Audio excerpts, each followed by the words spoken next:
Nos acompaña en esta ocasión la doctora María Lourdes Dionisio. Ella es doctora en Educación por la Universidad de Minho, Portugal.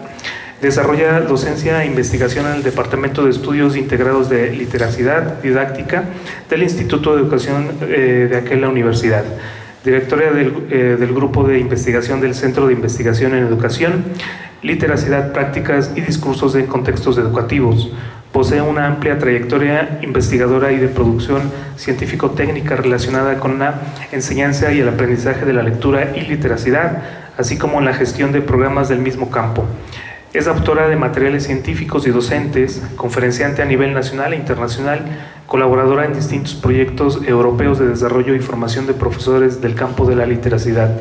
Es también fundadora y preside la Litera, Asociación Portuguesa para la Literacidad, institución que integra a la Federación Europea de Asociaciones de Lectura y al Comité Europeo de la International Reading Associations.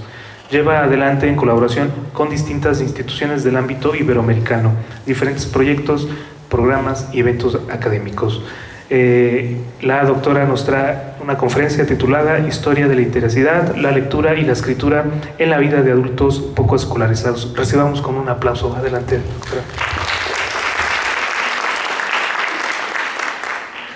Buenas tardes. Gracias por la presentación y también por ter vindo, porque este es el momento en que todos estamos prontos para partir. Después, como Daniel disse, de uns dias muy intensos. Eu não vou falar espanhol, porque não saberia dizer os principais conceitos, então vou falar em português, tentando falar despacio e depois, se quer alguma dúvida, podemos conversar um pouco sobre isso. Queria também manifestar meu prazer por encerrar este evento. Como Daniel mencionou, eu sou a presidente da associação que organizou o primeiro fórum ibero-americano de literacidade e aprendizagem. É por isso é com muita satisfação que estou a viver o quarto aqui em Puebla. Então, a minha charla é sobre histórias de literacia e sobre iliteracia relacionada com adultos pouco escolarizados, que não foram muito à escola, que não têm certificados, podem ter ido à escola, podem ter andado na escola, mas não obtiveram um certificado que ateste a sua pertença a um mundo em que todos temos diplomas e que é necessário para arranjar empregos, Então, sobre literacia e adultos nestas circunstâncias, é possível contar muitas histórias. Podíamos contar histórias dentro de ordens de discurso mais vastas, informações sociais, que neste momento, nos dias de hoje, estão a moldar modos de vida e em que, por exemplo, a educação ao longo da vida é um dever e não um direito. São histórias de transformação da palavra literacia, que se tornou nas últimas décadas, 2 décadas talvez, uma palavra-chave nas questões do emprego e da mudança económica, e sempre ela anda associada. Aliás, cada vez mais aparece a literacia como um indicador de progresso das sociedades. Podíamos contar histórias dos modos como se constroem estatisticamente indivíduos, as pessoas com nível 1, nível 2, nível 3, nível 4. Para isso contribuem os estudos internacionais e globais que definem ao apresentar estas estatísticas, definem para os países as políticas, ou dão indicadores para a definição de políticas de combate à questão do domínio ou não da leitura e da escrita. Podíamos também, podíamos contar também, falar de histórias dos modos como, através também desses estudos estatísticos, ou através do discurso dos mídia, ou através do discurso político, se posicionam os adultos sem escolarização na paisagem social contemporânea. Muitas vezes são apresentados quase como marginais, como socialmente excluídos, a necessitar de uma administração direta de um remédio, geralmente doses, quantidades de skills, de capacidades apenas básicas para curar o mal que parecem apresentar por não terem o certificado. Na verdade, essas histórias têm vindo a criar representações de sujeitos como excluídos, como eu dizia, e como pessoas infelizes que não podem participar na sociedade plenamente. Ou sem ser plenamente. Mas também podíamos contar histórias de outra natureza. Podíamos contar histórias dos casos improváveis, de que nos fala Laïr, Bernard Laïr, que quando destaca os casos improváveis, aquelas pessoas que, à revelia de todas as circunstâncias sociais, têm relações com o escrito, como o discurso dominante, o discurso institucional e até escolar exige. Ou podíamos falar, há aqui um problema, falta de recursos, ali desapareceu a palavra. Podíamos também falar da riqueza, da diversidade dos recursos que cada sujeito exibe, e cada grupo exibe para lidar com os textos. Muitas vezes aqueles discursos anteriores, aquelas histórias das estatísticas que nos apresentam os sujeitos como infelizes, incapazes de se movimentar no mundo, apagam esta outra história, que mostra, que poderia visibilizar a riqueza dos recursos que cada pessoa tem para lidar com esta sociedade cada vez mais grafocentrada e às vezes até agressiva nesse grafocentramento. Ou então também contar as histórias da historicidade, das identidades, porque o discurso do déficit, que sempre caracteriza as histórias sobre a literacia e os adultos, são histórias que apanham os sujeitos num determinado momento, estanque, e que esquecem que a relação com o escrito é uma questão de identidade e tem a sua história, tem a sua inscrição na vida pessoal, social e coletiva dos indivíduos. Então, essas histórias apagam muitas vezes, ao pôr a tónica no que os adultos não têm, em termos de educação formal, em termos de renda ou rendimento, de falta de oportunidades, esquecem essa natureza complexa e imutável da identidade dos sujeitos e das suas práticas. E mas destas histórias, que ainda não comecei a falar a história que não posso falar delas todas, e portanto eu selecionei uma história para contar aqui, e é a história de um estudo, de um projeto de investigação intitulado A Vida em Mudança, e que pretendia contar a história, ou saber como contar a história de como são desafiadas e, eventualmente, transformadas as práticas vernáculas de uso dos textos, as práticas vernáculas no sentido em que são práticas não reguladas pelas instituições, de uso de textos por adultos com pouca escolarização.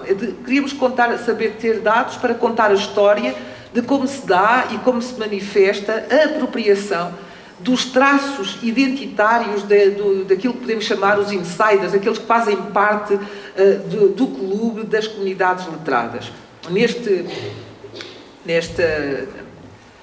sentido, adotamos o quadro teórico, o marco teórico de um sociolinguista chamado James Paul Gee, que diz que cada um de nós desenvolve ou possui, kits, metáfora para mim muito produtiva, kits de identidade que nós mobilizamos conforme os contextos em que queremos ser reconhecidos. Eu quero ser reconhecida como leitor, quero ser reconhecida como uma insider, aquela que faz parte de um grupo, eu mobilizo modos de falar, vou ao meu kit de identidade e tiro um modo de falar, um modo de ouvir, um modo de escrever, usar determinadas ferramentas, objetos, símbolos. Então, o projeto de que eu vou contar a história pretendia ver como é que, e se, como hipótese, se os adultos iam... como é que se manifestava nos adultos, em contexto que irei caracterizar a seguir, essa construção do kit de identidade. Na verdade, pretendíamos desmistificar desmistificar também, de certa forma, uma constante, um discurso constante de exclusão destes indivíduos,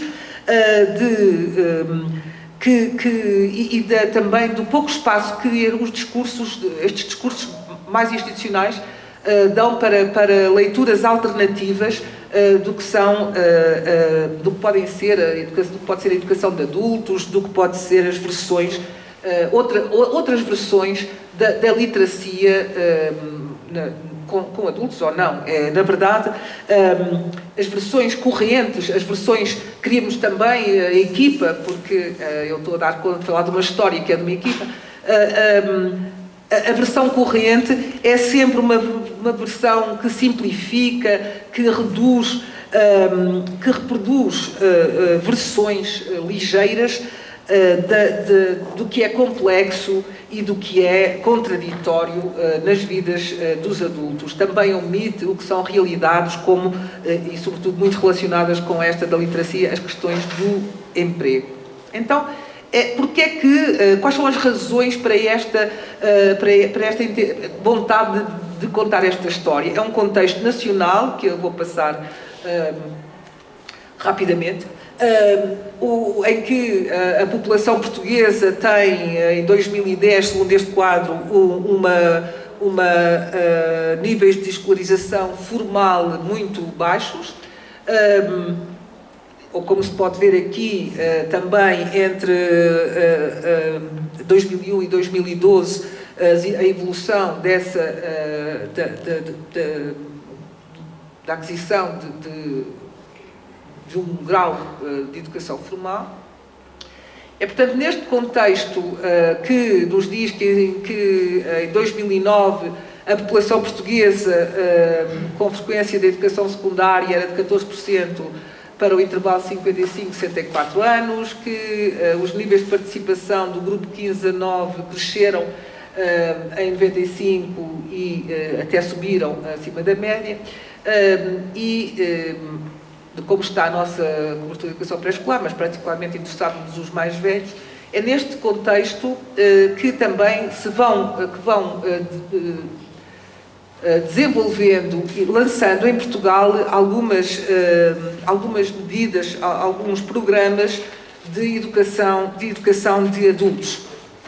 Desde 79, que marco aqui, que elegi, até 2005, que é precisamente quando se desenha o projeto, e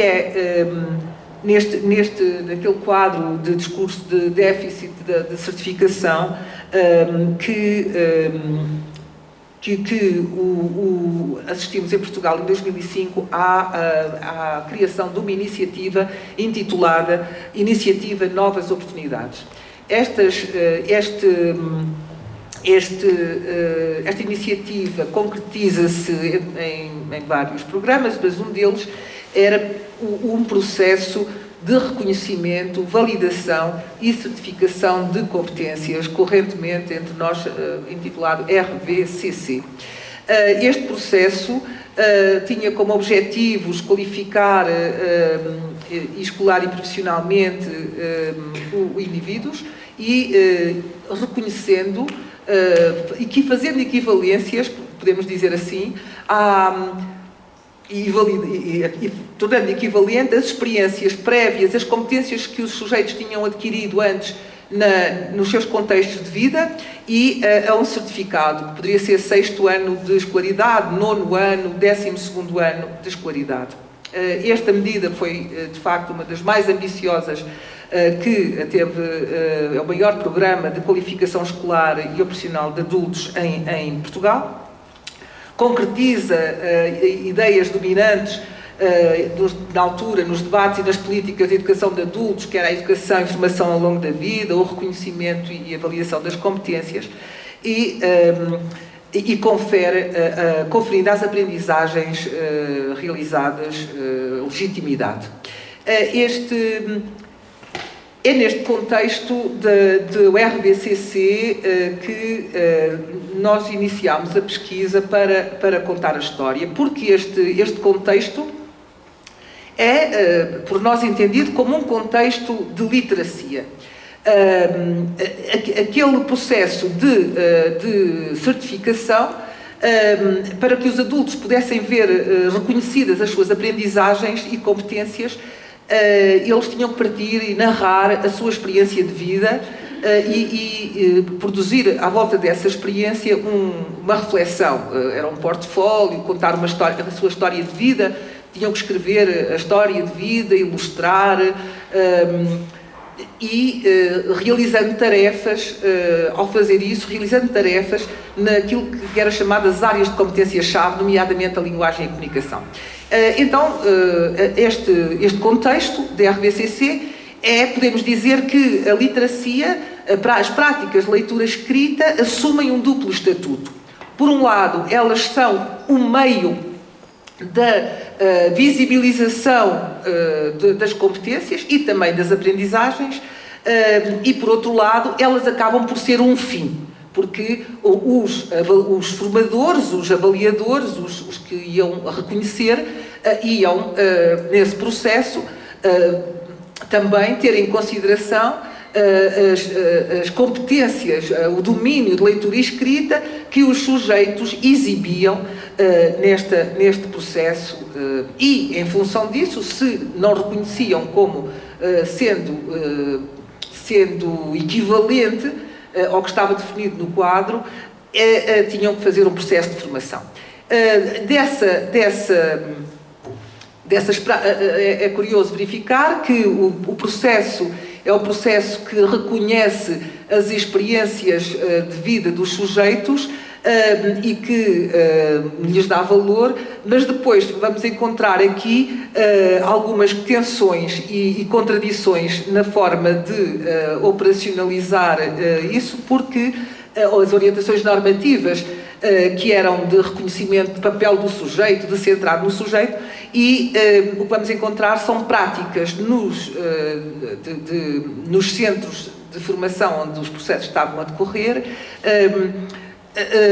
antagónicas ou práticas que visavam de facto a construção dos sujeitos capazes de apropriar, transformar e construir conhecimento, ou então práticas de natureza do adestramento, diria quase, visando o treino e esse adestramento dos sujeitos.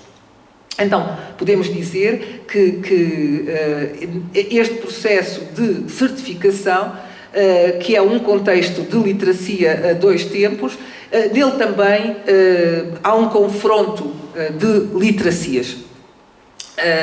Passámos a usar agora o plural, partindo de uma acessão dos novos estudos de literacia, que reconhece que não há uma literacia homogénea, que as práticas de leitura e escrita têm traços, têm padrões que variam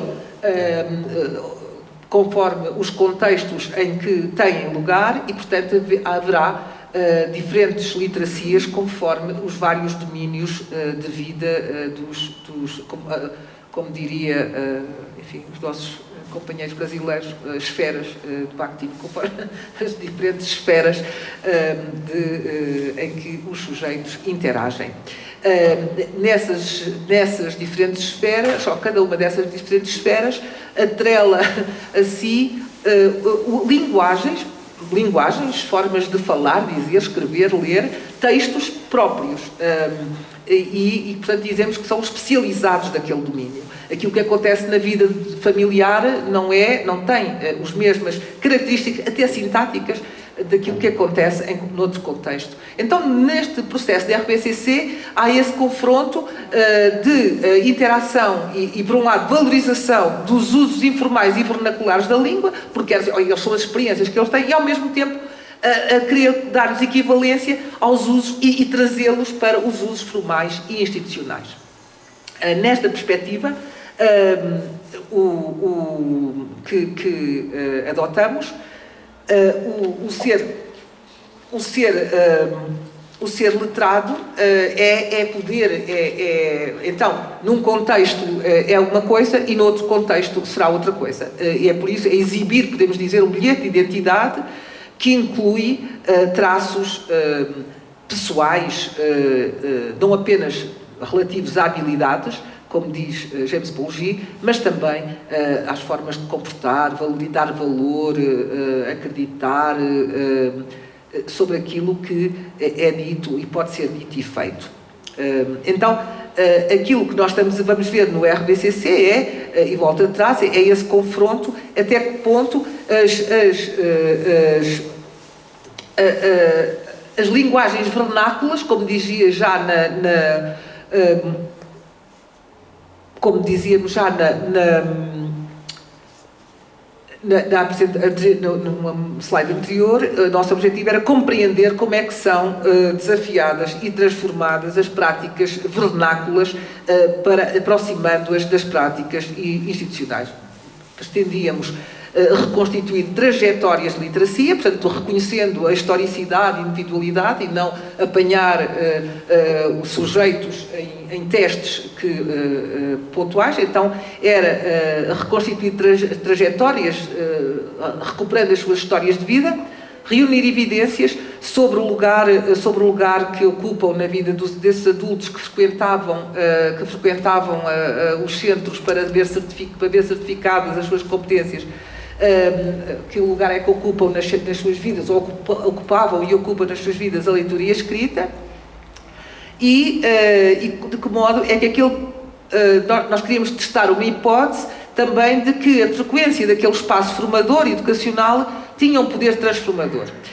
O facto de, partilhando a nossa perspectiva sobre o que é ser letrado, sobre como se desenvolve as identidades letradas, nós assumíamos que ou como punhamos como hipótese, ao entrar neste centro de formação, os sujeitos vão estar envolvidos em práticas sociais que logo por si vão dotar os indivíduos de linguagens específicas daquele contexto e, portanto, eles vão começar a desenvolver os traços da literacia que é, podemos dizer, a literacia dominante.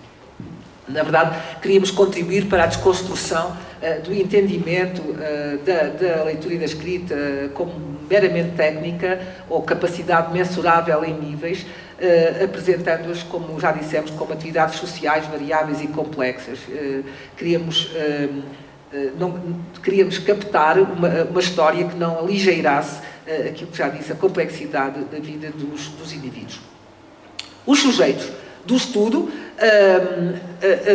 são as vidas que estão em mudança, porque as vidas estão em mudança ao entrar nesse processo, que devo dizer, como à parte, não é possível contar aqui a história toda, mas muitas destas pessoas eram obrigadas a ir para aquele processo para poder arranjar um emprego, para terem um subsídio de desemprego, então as vidas deles adivinham-se. Eram 103 adultos que interrogámos no Distrito de Braga, mas também 66 no sul do país, uma outra equipa da Universidade do Algarve. Mas ao olharmos para este perfil da idade, do género, da situação profissional, imaginamos logo quais eram as vidas destas pessoas que era preciso, que estavam a mudar. Então temos sujeitos dos 18 aos 66 anos, 55 homens, 57 mulheres, 80% desempregados, como dizia João Vanderlei Geraldi, onde não há grana, não há literacia, e aqui, certamente, acontece isto. As habilitações e a frequência escolar é muito baixa, como veem, portanto, a vida deles é totalmente marcada pelo fracasso escolar e pelo abandono da escola, precocemente ou não, ou depois de muitas reprovações. Aliás, por curiosidade também, nos motivos para o abandono escolar, é curioso ver como à frente estão as dificuldades económicas das famílias, mas que são distintas do querer trabalhar. Obviamente que o querer trabalhar é também resultado de uma, certamente em grande parte, do resultado de dificuldades económicas. As famílias querem que os seus filhos fossem trabalhar. Depois, curiosamente, aqui uma construção, o de não ter jeito para os estudos, poderíamos, a partir de agora, começar a falar de como se vão construir identidades, mas se ficará por outra altura, porque há aqui a assunção de que a pessoa, o discurso do déficit que rodeia a literacia acaba por ser apropriado pelos sujeitos que dizem assim, eu tenho uma incapacidade mesmo em termos de doença, e é o não ter jeito, não é? Então, estes sujeitos com estas características, ao serem interpelados por vários por instrumentos como os instrumentos de recolha, coleta de dados foram variados, e em 3 momentos: um questionário de início, quando eles entravam nos centros de certificação, logo também uma entrevista, depois entrevistas durante o processo, que era variável entre 6 meses a 8 meses, andavam no centro para então serem certificados e ver validadas as suas competências, e observação das práticas dos sujeitos nesses centros, e posteriormente, já depois de obtida a certificação, entrevistas nas casas dos indivíduos para saber como é que perduraram após a frequência do espaço formativo, como é que se tinham perdurado algumas aquisições de práticas de leitura e escrita na vida agora já fora do centro. O que nós concluímos é que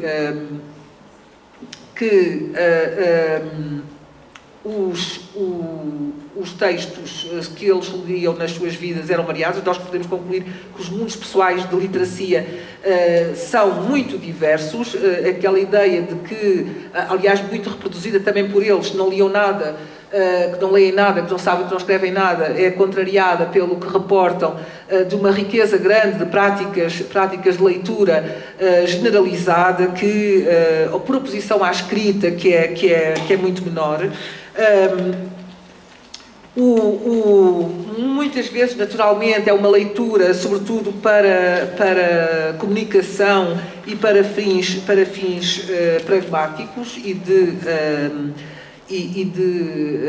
sobrevivência, muitas vezes, e verificamos nesse recontar das histórias de vida, que é muito curioso, à medida, e compreende-se, à medida que se vai saindo da infância para a idade adulta e se vão assumindo responsabilidades familiares e sociais, há leituras que se perdem e outras que ganham lugar. As leituras de lazer, as leituras de histórias que são relatadas, umas mais, outras menos, mais fragmentadas, vão perdendo esse lazer, a história, o livro, vai perdendo para uma leitura mais pragmática, de resolução de problemas e de organização e de organização da vida. Em todo caso, verifica-se nesses relatos, à partida, que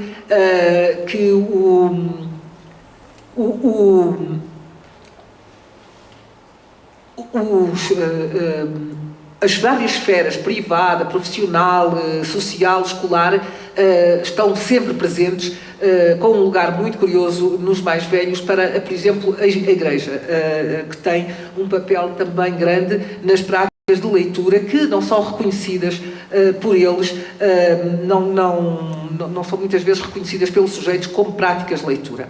E, entrando nas histórias propriamente ditas, enfim, aqui vou muito rapidamente elegi três histórias de três sujeitos e que tem três momentos que pretende aqui representar o antes, o durante e o depois, digamos assim, do processo de certificação, e aquilo que verificamos é como, de facto, as condições de vida são as razões, são os fatores de relação do sujeito com o escrito. Curioso é, por exemplo, em Margarida, 44 anos e desempregada, com o processo de certificação, apropria-se de uma posição que é a de falhanço, quando verifica que afinal não consegue ajudar o filho, aquilo que ela até gostava tanto de ler quando era jovem, e é curioso, esta seria um dos improváveis, gostava tanto de ler, lia romances, mas afinal falhou, e ela interioriza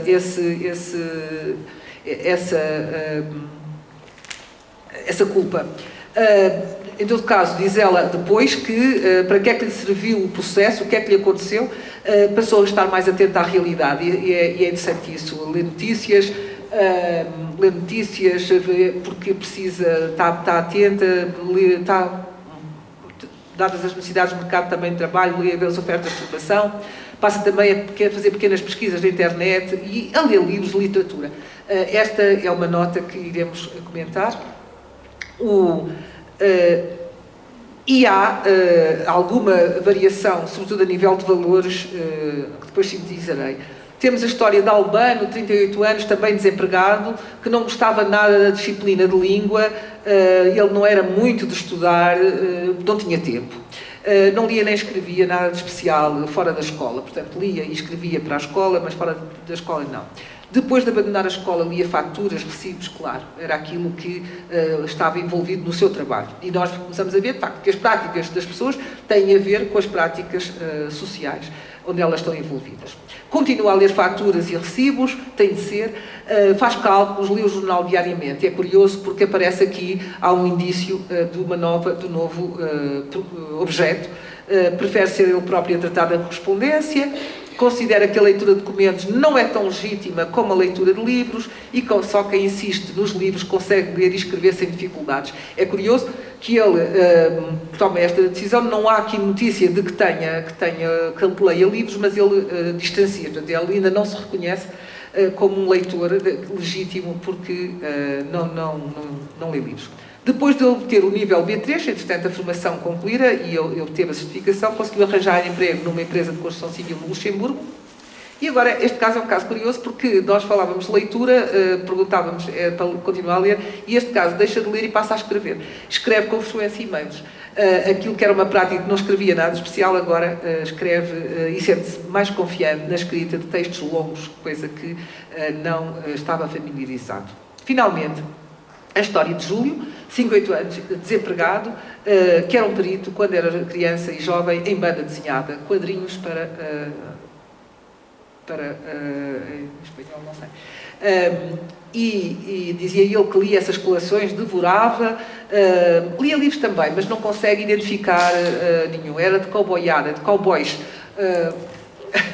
E lia nos tempos livres, quando vinha da escola, quando calhava, mas era sempre as cowboyadas e a banda desenhada. Agora, revistas de motas. Revistas de motas, li-as todas. E os panfletos dos supermercados. Aquilo que te metem na caixa de correio, lê tudo. Não sei escrever.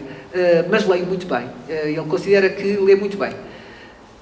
E depois, no final de ser certificado, ele tem um discurso muito, que eu até eleger este adulto como um caso especial de análise, porque ele desenvolve um discurso muito curioso sobre a leitura de livros. Toda a gente devia ler livros de qualidade. Há pessoas que perdem a paciência, mas deviam ler, porque uma pessoa que leia é uma pessoa mais capaz. E aquilo, porque os livros criam muita capacidade às pessoas. Então, o que verificamos nestas 3 histórias enfim, com indícios discursivos também, transformações, mudanças nas identidades letradas destes sujeitos, quer nas linguagens, nos modos de aceder, usar e valorizar os textos, desde a sua infância até hoje. São mudanças, dizemos nós, sobretudo ideológicas, relacionadas com o poder que agora têm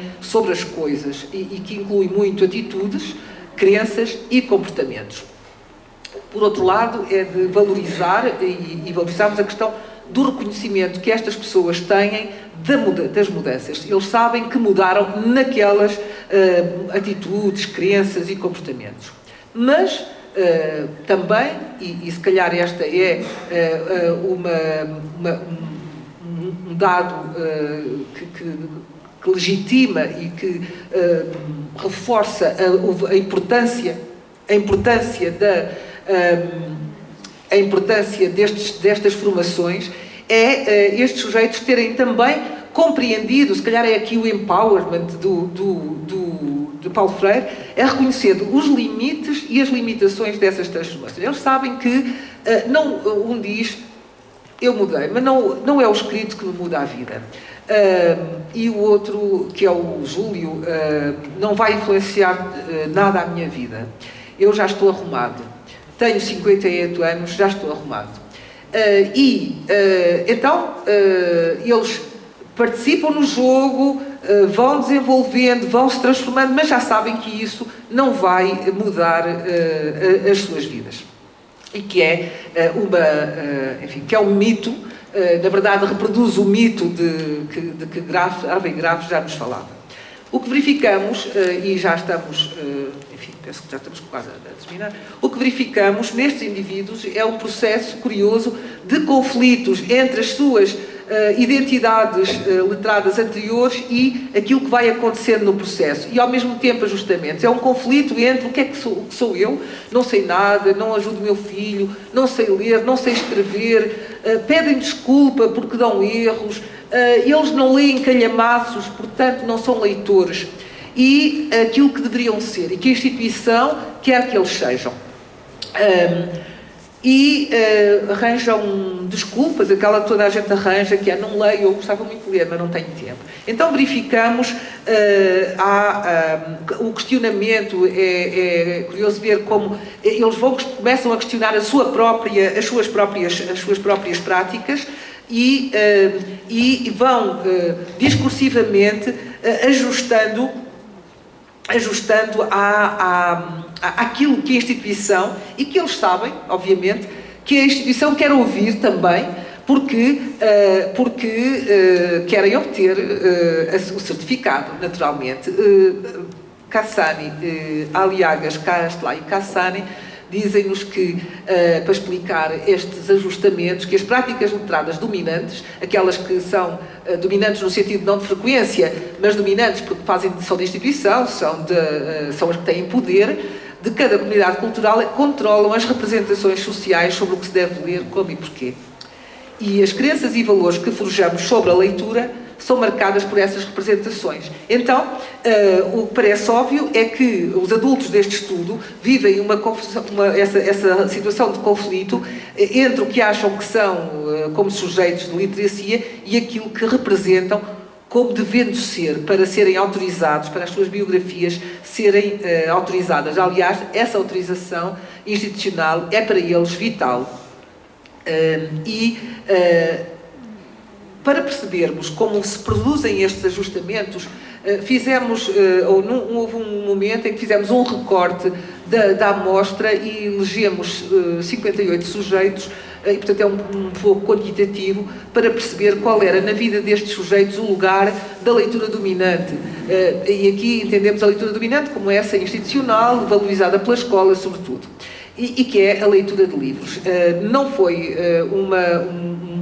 um caminho que fosse muito produtivo no sentido de nos dar, por exemplo, títulos. Estávamos a pensar que poderíamos obter títulos de livros que eles lessem. Não, mas na verdade eles não tinham, em todo caso, não se lembravam nunca dos livros.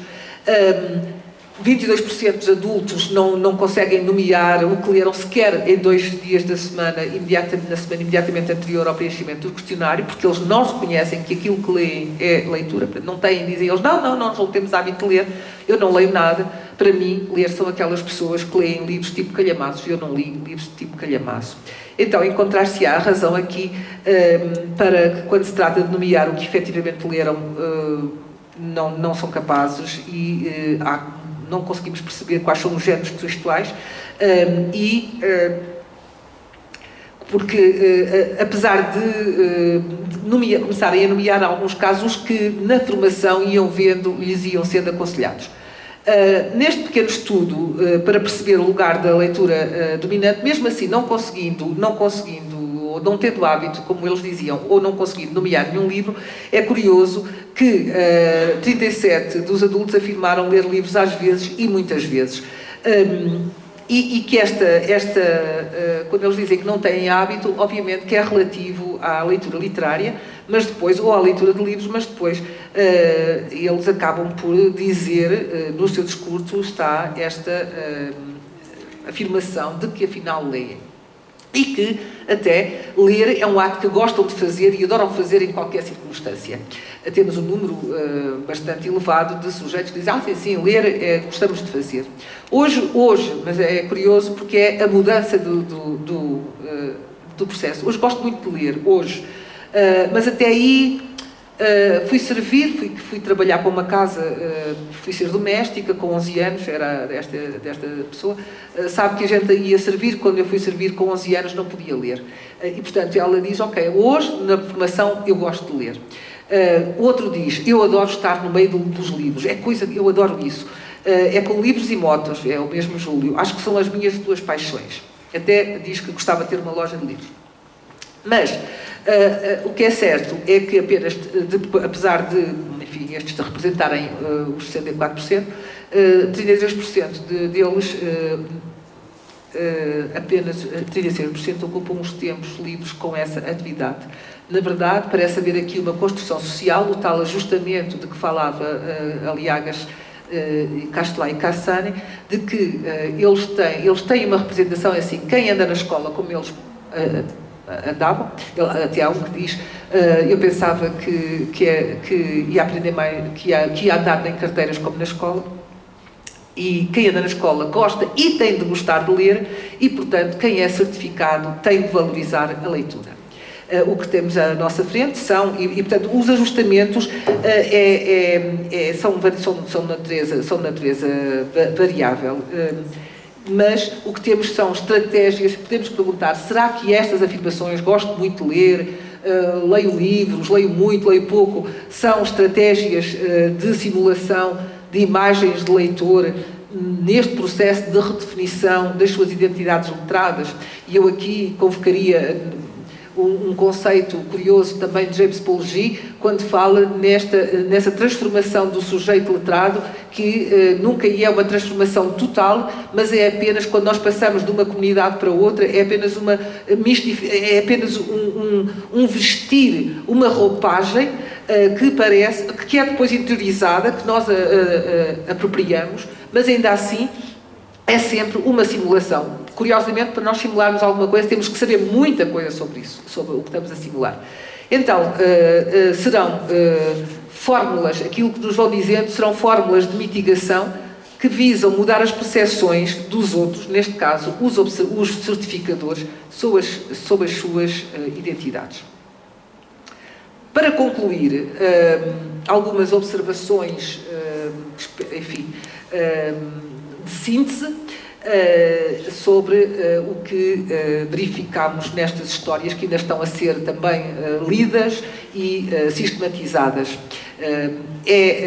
O que verificamos é que confirmamos as nossas hipóteses de que a participação em práticas culturais diversificadas, que foi aquilo que eles viveram no centro, e socialmente representativas, em que os textos desempenham um papel relevante,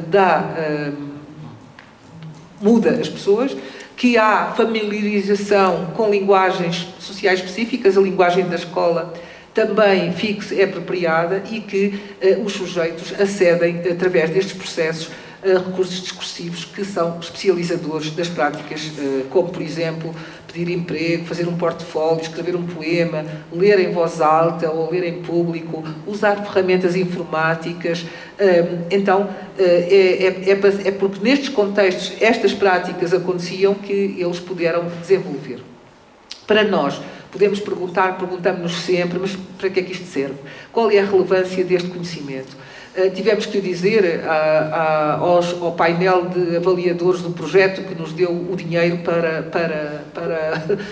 desenvolver o projeto durante 4 anos, o que nós queríamos ter e pensamos que recolhemos são evidências capazes de informar políticas e programas que sejam histórico e socialmente sustentados, porque se não forem não terão sucesso.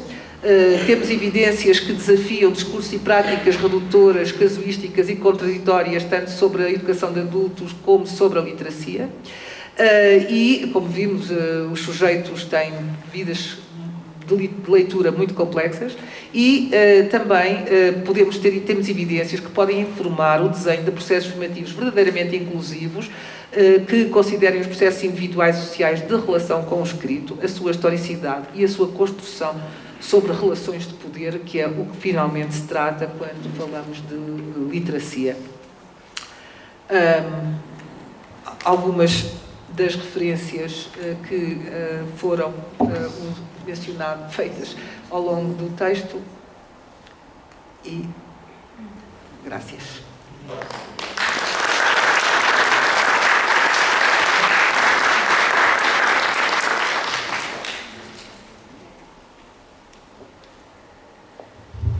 Muchas gracias a la doctora María Lourdes Dionisio. No hizo falta sacar las tarjetitas de amarillo y rojo, entonces hay espacio para preguntas. Están llegando, hay 2 preguntas. La primera de ellas dice, ¿qué somos los adultos escolarizados los que, manteniendo un enfoque autónomo de la alfabetización, los que insistamos en que todos debemos ser alfabetizados de la misma forma? ¿Podemos inglés? Claro.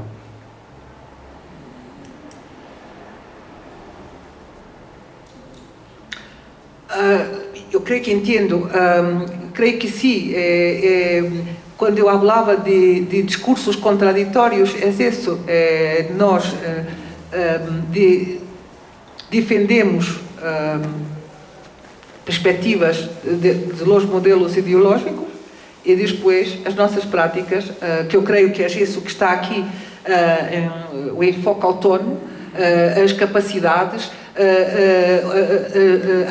a administração de doses de skills descontextualizados que não têm em conta as histórias das pessoas. Então, creio que os adultos escolarizados devem interpelar as suas práticas para não insistir, não reproduzir essa alfabetização autónoma, para criar condições para alfabetizações com outras características. Não sei se respondi. ¿Sí? Sí, claro.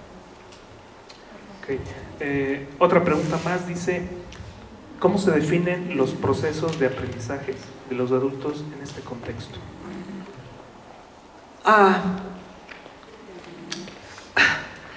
Eu não gosto muito de usar um conceito que às vezes encontramos na literatura, que é dos capacidades suaves, soft skills.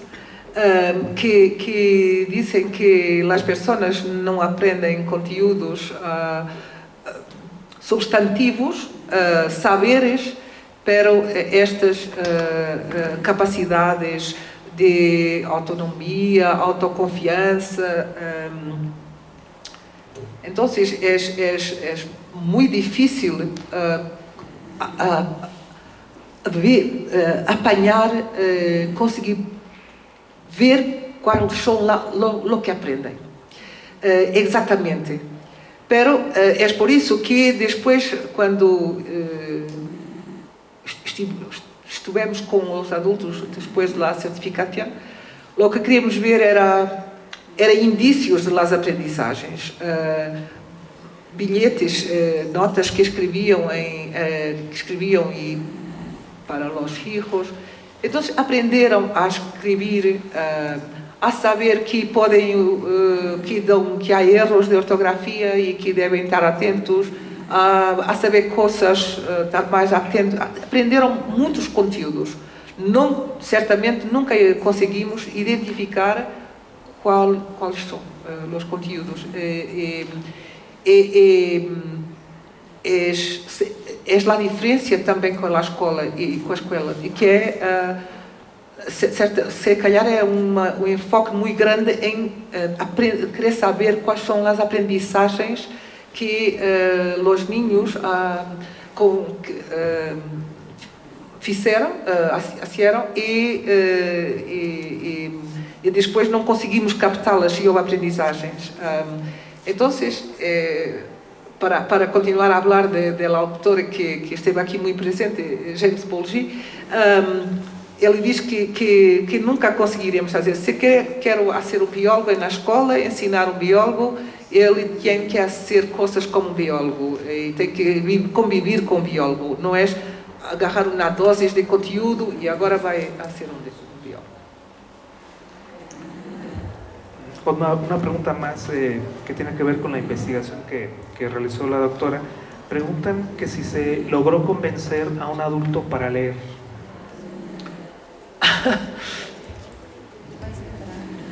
Sim.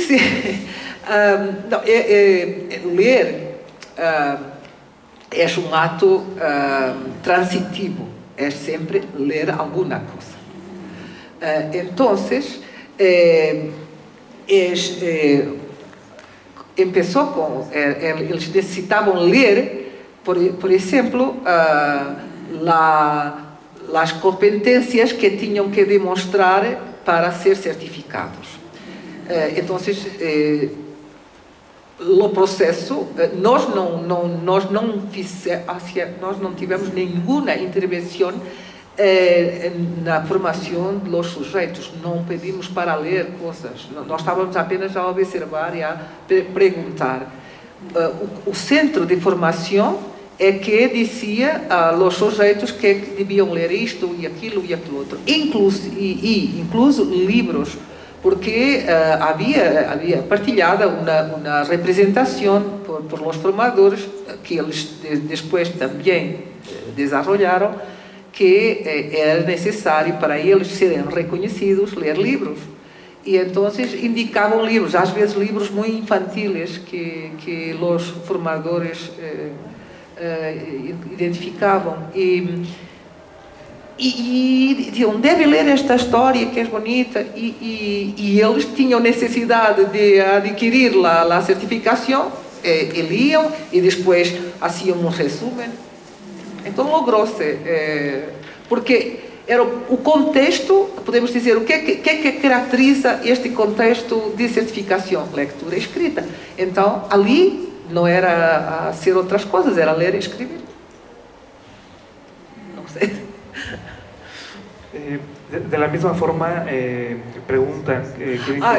Só uma coisa, lembra agora que há pouco eu dizia que não conseguimos muito obter títulos de livros, pero destes sujeitos, creio que Julio, diz que havia lido uns dias antes, depois da certificação, clássico da literatura portuguesa muito difícil, de romântico, creio, do romantismo, e que ninguém lê.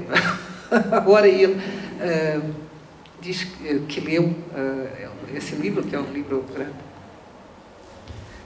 De la misma forma, doctora, preguntan cómo son los entornos culturales de estos adultos, por un lado. Y por otro lado, preguntan que si en Portugal hay bibliotecas públicas para todos. Sí, sí, gracias a Dios. Una política... ¿Y a qué? E ao ministro da altura, Carrilho.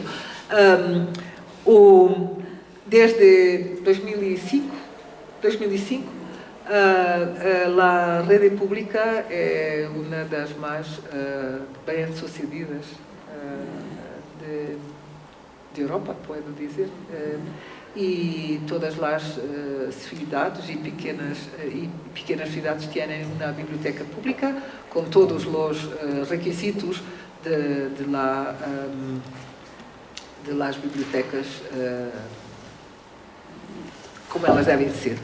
E também temos uma rede de bibliotecas escolares que nasceu depois desta rede de bibliotecas públicas, que se caracteriza por serem espaços muito frequentados pelas populações e como espaços de vida social. Estes adultos do estudo não tinham essas práticas, claro, pero com a frequência do processo visitaram, ficaram e mencionam nas entrevistas que vão à biblioteca de Braga ou do seu entorno para se informar, buscar livros para se informar. De doenças, de culinária, recuerdo isto. Una pregunta más. ¿Quieren saber si los adultos con los que se trabajaron van por su voluntad o están inscritos en una escuela para adultos?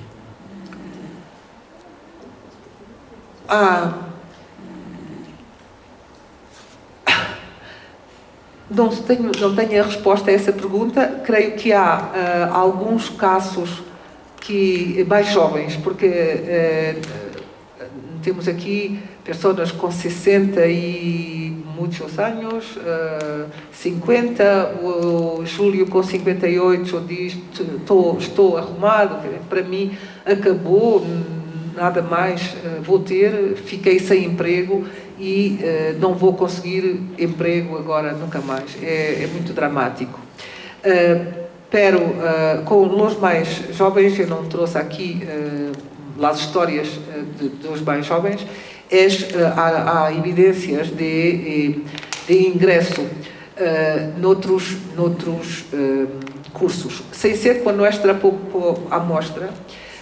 Em Portugal há uma medida também que é na universidade, daquilo que são os mais de 23 anos, que podem entrar na universidade sem terem passado pela escolaridade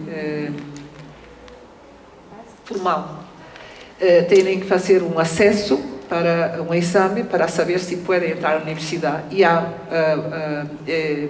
muitos destes alunos de universidade, dos cursos que vieram de cursos de mais de 23 anos, chamados assim, que foram pessoas que fizeram a certificação das suas competências, de vários níveis, 6º, 9º e 12º, e depois foram para a universidade, ou mesmo não fizeram, sem 12º, entraram, candidataram-se à universidade.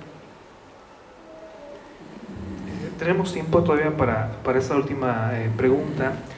Solamente que se la voy a pasar a la doctora porque está en portugués. Okay. Mi portugués es muy limitado. Entonces... A pergunta é: peço-lhe alguns esclarecimentos sobre a conduta metodológica. Como ocorreu a observação? Quem a realizava? Sobre que foco? Com que estratégias? Quanto tempo depois da obtenção da certificação ocorria a segunda entrevista? Terceiro, em que espaços eram realizadas as entrevistas? Então, vou tentar... Eu evitei, por questões de tempo, aqui esses detalhes. E as observações eram bastante informais. Na verdade, eram bolseiros que andavam, bolseiros de investigação, bolsistas, que conduziram a maior parte da recolha de dados, relacionando-se muito bem com os sujeitos, deve dizer-se, e portanto, iam com um caderno de notas, eram notas de campo, iam vendo e tomando notas iam conversando com os adultos, isto durante o processo. Ao início, encontraram os adultos e pediram para contestar um questionário e realizaram uma entrevista. Depois foram várias vezes aos centros e não havia nenhuma estratégia muito formal. São notas, cadernos de notas, com identificação dos sujeitos, quando, porquê, em que circunstâncias.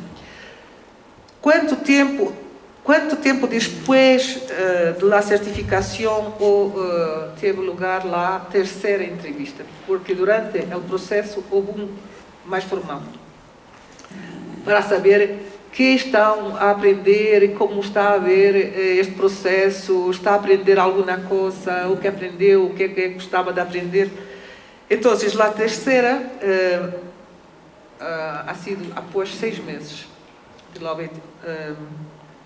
E as últimas eram em casa dos adultos, as fotografias das habitações, das coisas que escrevem, e as outras eram em los centros.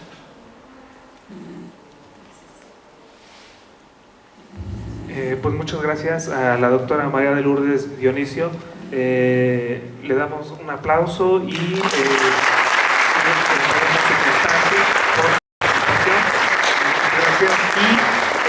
un regalo con dulces típicos poblanos en un plato de Talavera. Muchas gracias, doctora. Gracias também. Também agradeço a todos a atenção com que me ouviram. Gracias. Gracias.